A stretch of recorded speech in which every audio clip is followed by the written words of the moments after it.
आहात आपल्या हक्काचं चॅनल, आपली बातमी आपलं चॅनल वन भारत। एका 22 वर्षीय महिलेवर सामूहिक अत्याचाराची घटना समोर आली आहे। टिळकनगर पोलिसांनी तातडीने कारवाई करत 3 रिक्षा चालकांना अटक केली आहे। सोलापूरची राहणारी एक महिला डोंबिवलीत सुरक्षा रक्षक एजन्सीमध्ये काम करते। तिच्या ओळखीच्या रिक्षा चालक मित्रांनी तिला पार्टीसाठी खंबाळपाडा येथील एका घरात घेऊन गेले आणि पार्टी करून एकाने तिच्यावर शिवीगाळ मारहाण करत अत्याचार केला।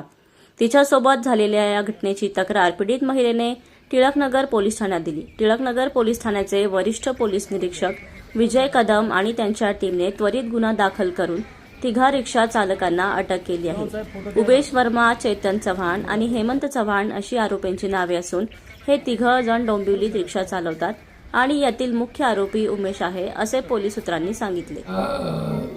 2 रिक्षावाल्यांच्या ओळखीची आहे आणि त्या महिलेच्या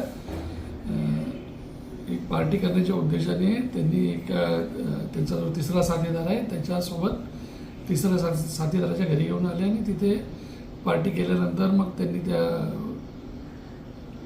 महिलेसोबत अतिप्रसंग केलेला आहे। कोण आरोपी आहेत, काय त्यांची नाव आहेत?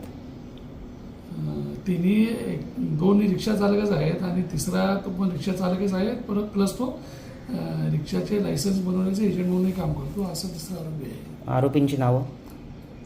एक हेमंत चव्हाण आहे, एक चेतन चव्हाण म्हणून एक आरोपी आहे आणि 3रा आहे तो उमेश वर्मा नावाचा आरोपी आहे। त्याने ते घर भाड्याने घेतलेलं होतं आणि तिथे त्याने त्यांची पार्टी झाली। आता त्यांना काय अटक केली आहे का काय? सध्या ते आरोपी PCR मध्ये आहेत, 3 आरोपी अटक आहेत। किती दिवसांची पोलीस कोठडी दिली? 4 तारखेपर्यंत पोलीस कोठडी, 7 दिवसाची।